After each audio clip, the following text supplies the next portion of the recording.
కాంగ్రెస్ ప్రభుత్వం ప్రతిష్టాత్మకంగా నిర్మించనున్న regional ring road RRR south part detailed project report DPR కోసం R&B నేషనల్ హైవేస్ శాఖ టెండర్లు ఆహ్వానించింది.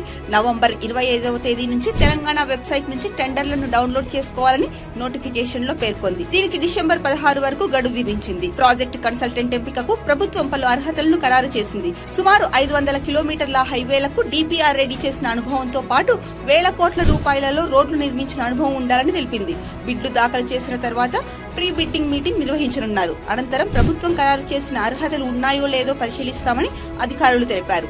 నార్త్ సౌత్ 2 భాగాలుగా నిర్మిస్తున్న ఈ ప్రాజెక్టులో నార్త్ పార్ట్స్ కు ఇప్పటికే కేంద్ర ప్రభుత్వం నేషనల్ హైవేస్ హోదా ఇచ్చింది. ఉమ్మడి మెదక్ జిల్లాలోని సంగారెడ్డి నుంచి ప్రారంభమై రంగారెడ్డి జిల్లా చేవెళ్ల, శంకరపల్లి మీదుగా మహబూబ్ నగర్ లోని ఆమనగల్లు, కందుకూరు, ఇబ్రహీంపట్నం నుంచి నల్గొండ జిల్లా